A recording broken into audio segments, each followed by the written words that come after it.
Hello everyone, welcome back to my YouTube channel Biology World. So today is class 19 for STET PGT Biology MCQ practice series.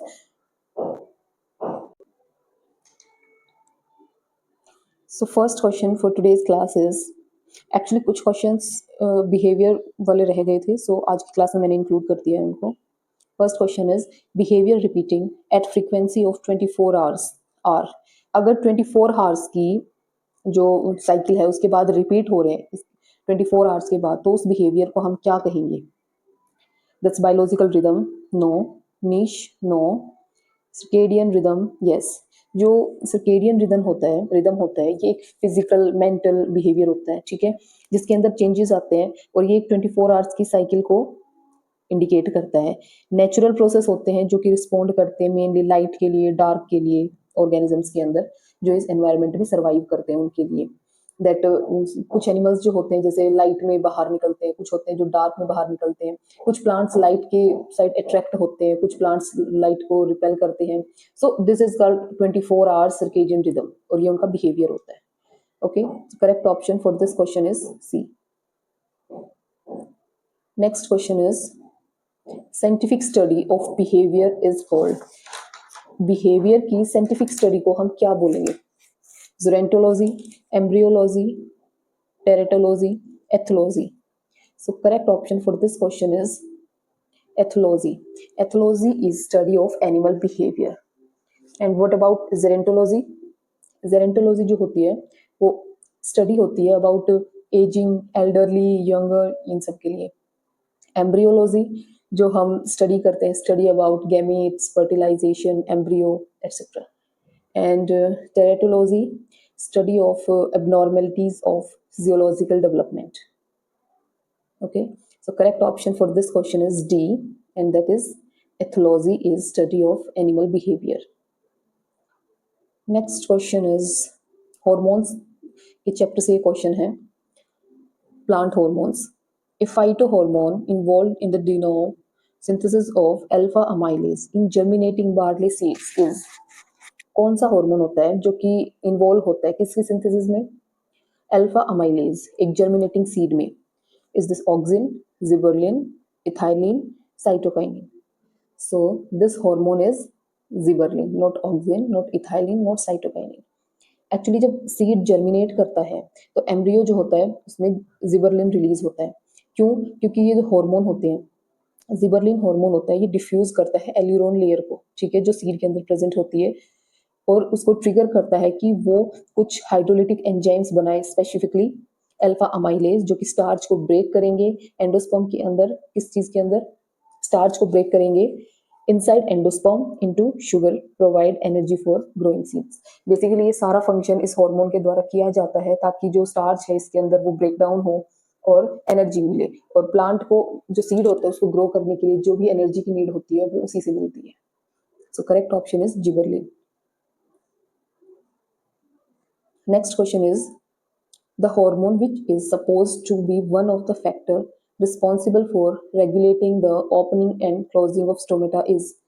जो stomata होते हैं plants में उनकी opening और closing को कौन सा हार्मोन रेगुलेट करता है? सो this is a very stressful condition and इसी के ऊपर इस हार्मोन का नाम होता है स्ट्रेस हार्मोन, जिसको हम बोलते हैं ABA. That's ABA, not IBA, not GA, not NET, ठीक है.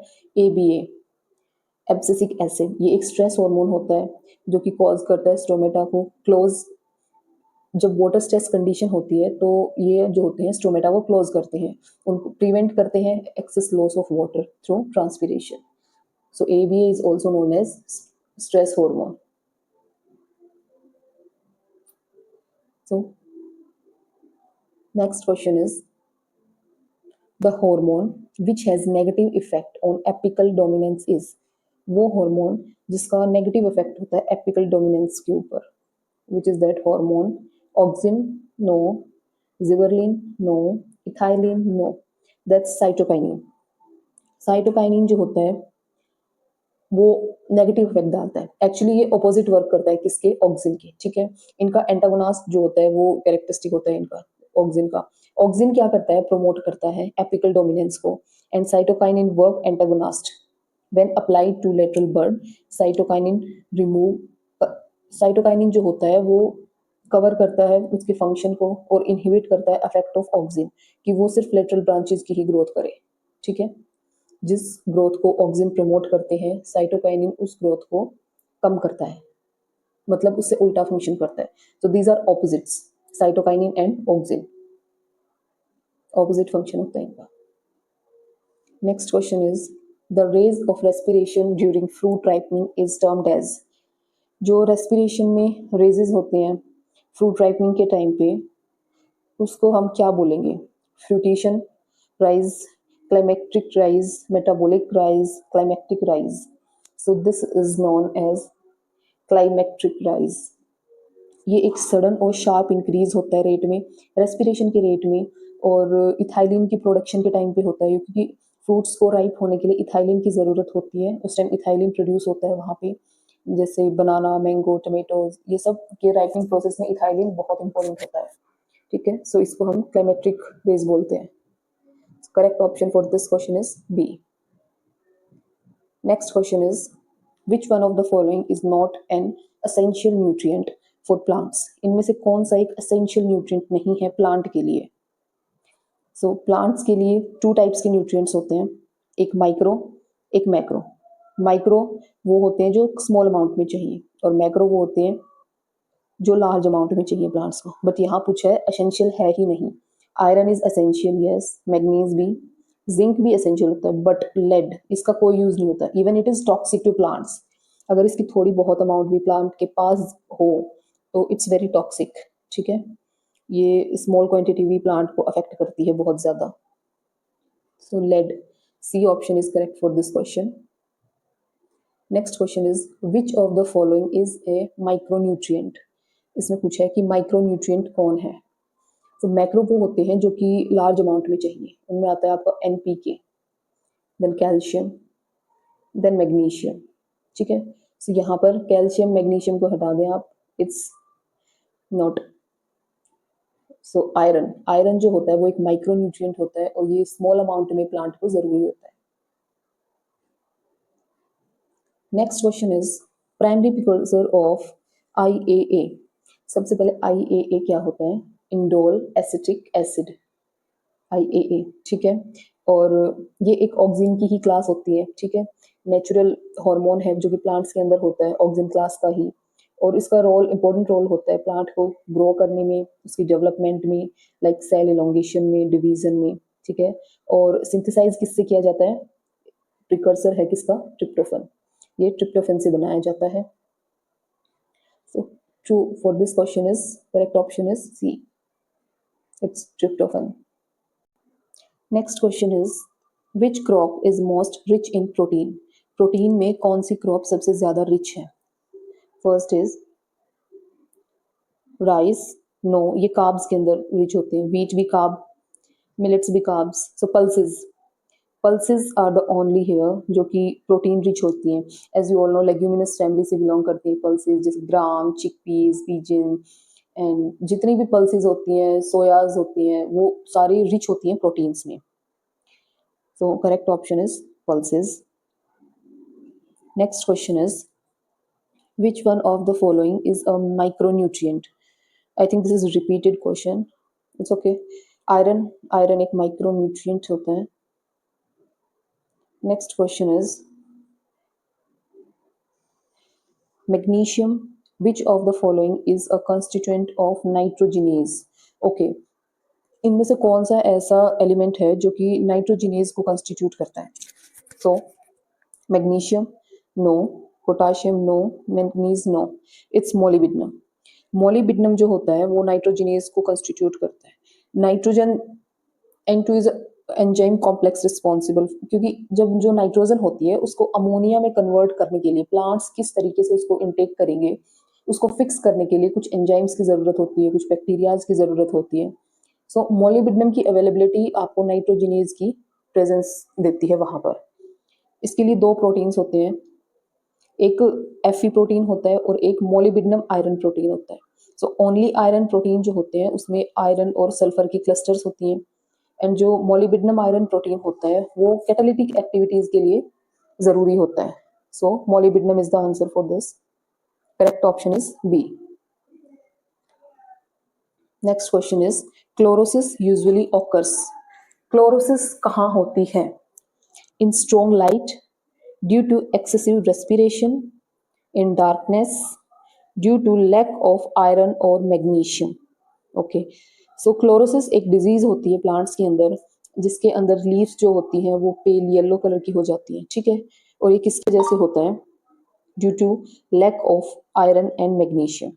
ठीक है, इट्स अ प्लांट कंडीशन जहाँ पर लीव्स इनसफिशिएंट क्लोरोफिल होना हो जाता है लीव्स के अंदर, वो येलो डल कलर की हो जाती हैं. मेनली क्लोरोफिल को अफेक्ट होता है इसमें. एंड अगर क्लोरोफिल नहीं होगा तो फोटोसिंथेसिस पे भी अफेक्ट होगा आपका. ठीक है, सो क्लोरोसिस इज अ डिजीज जो क्लोरोटिक लीव्स होती हैं वो पेल येलो डल कलर की हो जाती है. तो correct option for this question is D. Iron deficiency results in. Iron की डेफिशिएंसी से क्या होता है? Leaf tip necrosis, small leaves disease, decreased protein synthesis, interveinal chlorosis appearing first in young leaves. So अभी जो लास्ट रिसेंट क्वेश्चन में हमने पढ़ा है कि आयरन की कमी से क्या होता है, इंट्रावेनल क्लोरोसिस होता है. और ये सबसे पहले किसमें शो होता है? यंग लीव्स के अंदर, जो छोटी लीव्स होती हैं, न्यू जो लीव्स आती हैं उनके अंदर. ठीक है, जो लीफ की टिप्स में नेक्रोसिस होता है वो पोटाशियम की कमी की वजह से होता है. ठीक है, स्मॉल लीव डिजीज जो होती है वो जिंक की कमी की वजह से होती है. जिंक प्राइमरीली जिंक की वजह से ही होती है. Next question is which one of the following element play an important role in biological nitrogen fixation. So अभी अभी मैंने आपको बताया that it's molybdenum जो कि नाइट्रोजिनेज को कंटेन करता है. ठीक है, माइक्रो ऑर्गेनिजम्स को कंटेन करते हैं जो कि रोल प्ले करते हैं किसमें? N2 फिक्सेशन में. नाइट्रोजन से अमोनिया बनाना, then plants will intake this ammonia. Plants direct nitrogen नहीं लेते, वो अमोनिया की फॉर्म में प्लांट्स इनटेक करते हैं. So molybdenum is essential element. Next question is the most limiting factor for the growth of algae on the surface of water in fresh water ecosystem. ऐसा कौन सा लिमिटिंग फैक्टर है algae की growth के लिए जो कि पानी की सरफेस के ऊपर होता है फ्रेश वाटर इकोसिस्टम में? Carbon dioxide? I don't think so. Water में तो है ही वो. नाइट्रोजन? सनलाइट नहीं, nitrogen. It's nitrogen. In many fresh water systems nitrogen are nutrients short supply. Nitrogen की बहुत कम सप्लाई होती है. ठीक है, जितना उनको चाहिए उससे कम सप्लाई होती है एल्गी में, क्योंकि when these nutrients are added algal blooms. और वो क्या ऐड करते हैं? एल्गल ब्लूम कॉज करते हैं. ठीक है, इसीलिए नाइट्रोजन एक लिमिटिंग फैक्टर है इसके लिए.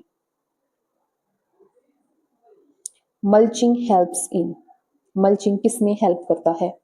सोयल फर्टिलिटी में, सोयल मॉइस्चर कंजर्वेशन में, मड फॉर्मेशन में एंड फिश कल्टीवेशन में. So as we all know this process, mulching क्या होता है? सोयल मॉइस्चर कंजर्वेशन में हेल्प करता है. ये होता क्या है? बेसिकली ये प्रोसेस होता है जब हम सोयल के सरफेस को कवर कर देते हैं. ठीक है, एक लेयर बना देते हैं किसी भी ऑर्गेनिक मटेरियल की, जैसे कोई घास फूस जैसी कोई भी चीजें. ठीक है, इससे क्या होता है? इससे मॉइस्चर रिटेन रहता है, टेम्परेचर मेंटेन होता है, समर्स में कूल होता है, विंटर्स में वार्म होता है, और वीड्स को सप्रेस करते हैं ये, एंड इरोजन प्रिवेंट करेंगी. So it's a good process for soil moisture conservation, not soil fertility, not mud formation, not fish cultivation. Correct option is soil moisture conservation.